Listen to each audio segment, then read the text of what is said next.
Welcome to the Anzac Community Panel Discussion. My name is Constable Robertson, and I will be your co-host. And my name is Sergeant Ryan Adlam. I also work for the Wood Buffalo RCMP. Happy to be here with Regan and my friend Justin. I'm pleased to be joined by Regan Power, a student here at the Bill Woodward School. Regan participated in the Ask a Cop a Question campaign this past spring and was interested in becoming a community influencer. With interest from many students, Regan gained the position by submitting the most questions and gained the position of Anzac's community influencer. Congratulations, Regan, and thank you for helping me out today. Thank you very much, Constable Robertson. I'm very excited to be here. Hello, everybody. My name is Regan, and I will also be your co-host. We're here to talk about cops and answer the important questions that you have. Before we get started, we would like to humbly acknowledge that the land on which we live, learn, work, and play is Treaty 8 territory, the traditional lands of the Cree, Dene, and the unceded territory of the Métis. In April, the Wood Buffalo RCMP and Regional Municipality of Wood Buffalo partnered in creating an opportunity for rural residents to ask a cop a question. What does this mean? It's important that police officers are focused on making relationships with residents. Even better by creating more chances to chat with you. This is extremely valuable to the RCMP. Every year, we ask people who live in the region what they think police should focus on, like theft or getting illegal drugs off the street. One thing people said they wanted to see more of was police making goals of getting to know the residents. It's decisions like these with students like you that support this year's goal. Throughout the Ask a Cop a Question campaign, rural residents across Wood Buffalo submitted questions online or at in-person visits at numerous schools. The RCMP participated in community events as well as in-person visits with Bill Woodward School to gain these questions. Now we're here today to answer as many questions as we can. So listen carefully to see if your question was submitted. On top of getting your important questions, rural students in grades 7 and 8 asked their friends and family to submit questions too, with the hopes of becoming community influencers. I'd like to thank the dedicated students that participated and asked so many interesting policing questions. Ensuring we have dedicated residents that love their community benefits the entire community. Each rural area chose a community influencer to represent their community based on submitted questions and influencing additional community members to submit a question. Congratulations again to our co-host Reagan, who did a great job with this and is now representing Anzac as your community influencer. Everyone give Reagan a big hand. All right, now to the best part. Let's get to some questions coming from Anzac. Over to my co-host. Fantastic. Let's get to it. Do you have a police dog? Myself, no. I have a 13-pound Shorkie, and she couldn't chase anyone or find drugs. But we do have a corporal at our detachment named Travis Nesty who has a 3-year-old German Shepherd. He's our only police dog in the region. Would you come save me if someone stole from me or kidnapped me? You know what? I would personally come look for you, Regan. But if I wasn't working, one of my many coworkers would. What about you, Sergeant? Would you help look for Regan here if he went missing? No question, no doubt about it. One of our main focuses is making sure that kids are safe and missing people are found. What is the hardest part of the job? Well, if you ask my boss, the hardest part of the job for me is getting my paperwork done on time. For other members, it's going to be having to deal with, victims of violent offenses or, other traumatic events. How many people have you pulled over? That is a very hard number to actually quantify. Very difficult to put a digit on it. The longer you work for the police service, the more people you pull over. And if you're working in general duty out in the street in the police cars, it is very possible to pull over 40 people a day if you're not a busy day taking calls. So you times that by how many days you're out working, 3 to 5 days a week, depending on what your schedule is. That's a hard number to quantify. All right. How many cops are there in the world? Oh, that's something you gotta Google. All right. The U.S. has almost 700,000. We have 20,000-ish in the RCMP. I assume all the other major police forces in Canada are similar. So let's say maybe 1 million on this continent. Do you have to use your guns a lot? Do we have to use our guns a lot? That really depends on what you mean when you ask that. So we do a lot of training with our guns, so we use it on the range. Sometimes we have to use our guns to put down, wildlife that have been struck by vehicles or that are injured. Sometimes we have to go to violent calls where criminals have weapons, firearms, knives, that kind of thing. So we have to sometimes draw out or stop the threat. But overall, I'd say we don't have to use them that often. Our communities are pretty violence-free. Have you ever had to shoot your gun at a criminal? No, I've never shot at a criminal, and I've never been shot.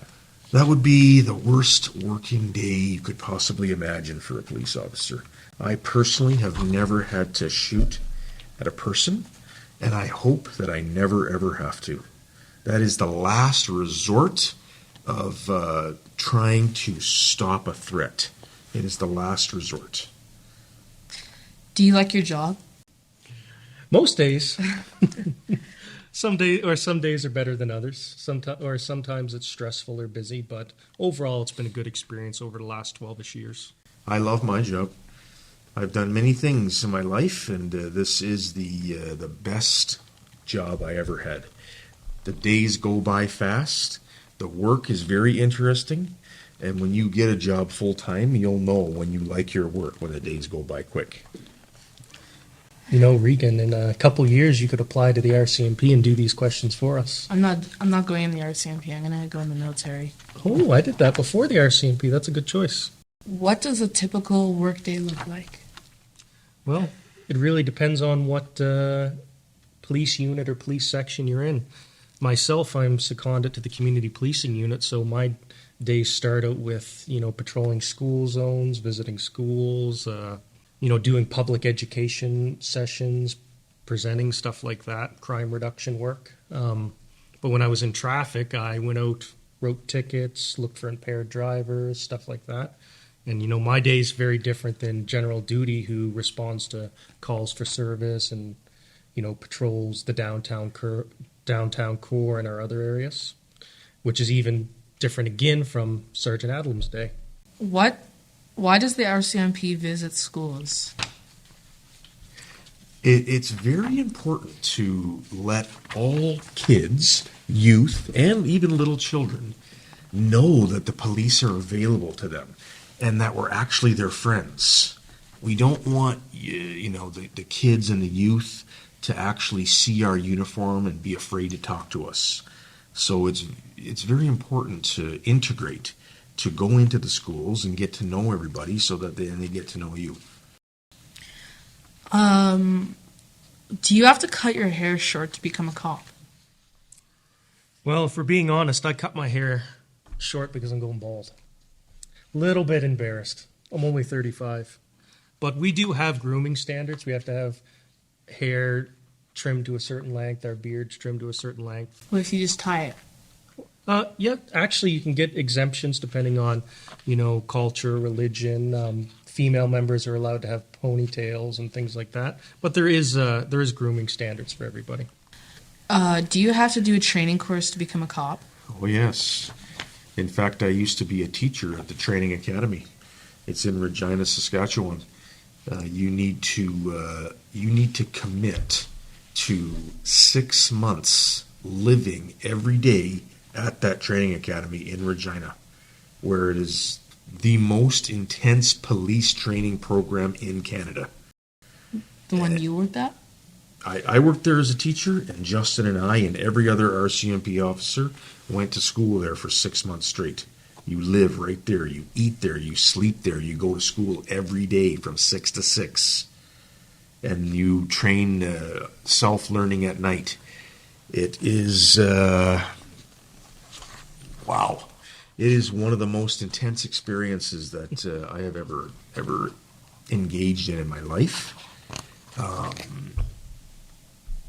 but it was also the most fun time I ever had as a student there. And as a teacher there, I thoroughly enjoyed it as well. It was really, really nice to teach people how to do the job as well. Once you're finished that 6 months at the school, then you come out into the world, out into the community as a police officer, and you have 6 more months of what's called probation, where you actually have to work with senior members and prove that you can do the job live after graduating from the training academy. What was harder, the military training course or the one to get into to be a cop? So I did my BMQ in the military when I was 16, so I started with the reserves. And I found back then, I was a teenager with a bit of an attitude, so I found, the drill and the physical fitness and stuff that I did on the military side harder. But that was only because when I went to the RCMP, I had already had experienced doing similar things. So I found the education side a lot harder in the RCMP because, I had to read through the criminal code, go through scenarios. I had to it was so much information to try to cram into my head in order to pass exams and pass my training scenarios. Plus all the hands-on things you need to do, like the personal defense tactics, the police driving, the range days. It's all a lot of fun, but it's a lot of work and time too. Not to mention the drill and keeping your boots shined. Do they teach you combat skills? Do you mean like fist fighting or something? Yeah, we do what's called rings. So we put on boxing gloves and mouth guards and go at it for a bit. They don't turn us into like Golden Glove boxers, but it's more to get the feel for what it's like to be punched in the face, because not everybody has been punched in the face or has had to strike someone, right? And then there's a lot of, we have to be trained on each tool. So our handcuffs, our baton, our pepper spray, they actually use OC spray on us so we can feel what it's like. We go into a CS gas hut, like tear gas, and then we have to take our masks off to feel what it's like. Something I should point out too, our training never actually stops. Even after leaving depot, I've been on a dozen different courses that have taught me things the general public would never have access to, like protest management and different search and rescue things and search warrant writing. And Sergeant Adlam probably has a million courses on top of all those as well. All right. Do you have to arrest people? Yes, there's no question. Certain times, people out there get into bad situations. They make terrible decisions. And those terrible decisions lead them to have to be taken out of the public. It's not safe anymore for those people to be in the public, and we have to take their freedom away. That's what arresting is. You got to take their freedom away so they can be controlled and everybody else can remain safe. It has to be done. What's the worst thing you've ever arrested somebody for? Murder. That is the worst crime that I've ever arrested somebody for. In Fort Mac? No. I've worked in many different places in different provinces, and that particular situation was in Nova Scotia, Canada. It is a shock, right? The things people will do to each other. Well, I believe that concludes all of our community questions. Thank you, Constable Robertson, for all your answers to our questions and for joining myself, my classmates, and my community. Today's community panel discussion will be available in the coming weeks on participate.rmwb.ca as well as RMWB's YouTube channel. We would like to thank Anzac Community and Bill Woodward School for being a part of today's discussion. Before we conclude, we would like to provide any final words, Officer. Would you like to provide any final words? Well, the RCMP is hiring, and I'd like some younger co-workers to work with because I'm getting old and a little too old to chase people at this point. Just kidding. Okay, well, thank you, Regan. I'd like to provide a giant thank you to Regan for being our lead host today. I don't think we could have possibly done this without you. And thank you in general for your commitment to the community and the importance of connecting with the community and with the police service. I'd also like to thank Mrs. Mason and again to Bill Woodward School for your continued support and opportunity for the RCMP to build important relationships with its residents.